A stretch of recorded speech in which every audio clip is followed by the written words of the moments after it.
Tu connais sûrement Napoléon Bonaparte, l'empereur aux conquêtes fulgurantes. Mais connais-tu les histoires vraies, parfois insolites, qui se cachent derrière la légende? Voici 10 faits étonnants que tu ne verras pas dans les manuels d'histoire. Il n'était pas français de naissance. Napoléon est né le 15 août 1769 à Ajaccio, en Corse, quelques mois après que l'île ait été vendue par Gênes à la France. À sa naissance, la population corse se sentait encore majoritairement italienne. Et Napoléon lui-même parlait corse et italien comme langue maternelle. Quand il intègre l'école militaire de Brienne en France métropolitaine, il est souvent moqué par son accent, sa maigreur et son nom exotique. Le sentiment d'être un étranger le marquera longtemps et nourrira sa volonté de dominer et de se faire accepter par les élites françaises. Il était un génie en mathématiques. Dès son plus jeune âge, Napoléon se distingue par sa logique, son goût pour les sciences et les chiffres. À l'école militaire, il surpasse ses camarades en mathématiques et en géométrie, ce qui lui permet de devenir officier d'artillerie, un poste qui demandait des compétences techniques. Plus tard, une fois au pouvoir, il encourage l'enseignement scientifique. Le fond de l'école polytechnique développe des ponts entre sciences et armée et s'entoure de savants, comme Laplace ou Monge, notamment pendant la campagne d'Égypte. Il a peut-être été empoisonné à l'arsenic.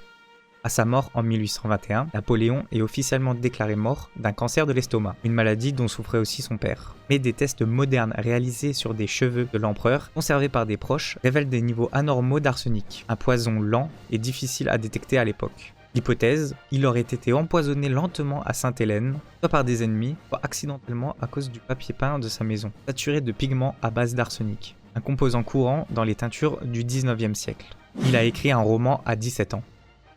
À l'adolescence, Napoléon se passionne pour les livres, les philosophes, les romans, et rédige une nouvelle intitulée Clisson et Eugénie. C'est une œuvre semi-autobiographique racontant la vie d'un jeune officier désabusé de l'amour. Ce texte, à la fois romantique et mélancolique, montre un Napoléon sensible, en proie au doute et à la solitude. On y découvre une facette plus intime du futur conquérant qui aimait Rousseau, Plutarque et Corneille. Il a été attaqué par des lapins. C'est une anecdote célèbre dans les cercles historiques. Lors d'une partie de chasse organisée pour célébrer une victoire, Napoléon veut impressionner ses invités. Des centaines de lapins sont lâchés dans un champ, mais ceux-ci, étant domestiqués, ne s'enfuient pas comme prévu. Ils courent vers l'empereur. Pris de panique ou d'amusement, Napoléon et sa suite doivent battre en retraite face aux lapins affamés. L'histoire est restée comme un moment cocasse de sa carrière. Il a réformé l'Europe entière.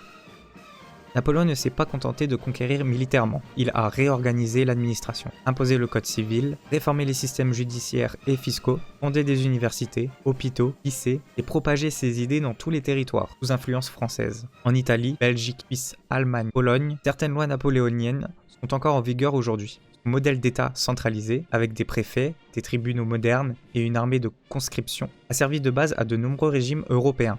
Il a fondé la Banque de France. Pour stabiliser la situation économique chaotique héritée de la Révolution, Napoléon crée en 1800 la Banque de France, qui existe encore aujourd'hui. Il crée aussi le franc germinal en 1803, une monnaie solide, adossée à l'or et à l'argent, ce qui permet de restaurer la confiance dans l'économie. Cette monnaie restera la base du système monétaire français jusqu'à l'euro, près de 2 siècles plus tard. Il a décoré des ennemis. Napoléon était capable d'admirer la bravoure, même chez ses adversaires. Il remet parfois la Légion d'honneur, distinction créée en 1802 à des soldats officiers étrangers, après leur défaite. Ils se sont illustrés avec courage. Cela faisait partie de la stratégie, gagner le respect de ses ennemis et s'imposer comme un modèle de grandeur, même dans la défaite. Il croyait à la méritocratie avant l'heure. Il a été exilé 2 fois. En 1814, après des défaites successives, Napoléon abdique et est exilé sur l'île d'Elbe, en Méditerranée. Il y reste moins d'1 an avant de s'en échapper. En 1815, il revient triomphalement en France pour les 100 jours, mais après Waterloo, il abdique de nouveau. Cette fois, les Alliés ne prennent aucun risque. Direction Sainte-Hélène, une petite île isolée de l'Atlantique Sud, à plus de 1800 km de toute terre. C'est là qu'il meurt en 1821, dans des conditions très dures. Il voulait reposer au bord de la Seine. Dans son testament, Napoléon écrit ces mots célèbres. « Je désire que mes cendres reposent sur les bords de la Seine, au milieu de ce peuple français que j'ai tant aimé. » Mais il est d'abord enterré à Sainte-Hélène. Ce n'est qu'en 1840, sous le règne de Louis-Philippe, que ses restes sont rapatriés à Paris, dans une cérémonie grandiose. Il repose aujourd'hui aux Invalides, sous un gigantesque tombeau de porphyre rouge. Merci beaucoup d'avoir suivi. N'oublie pas de t'abonner et de lâcher un petit like pour avoir d'autres épisodes comme celui-ci. Allez, à la prochaine.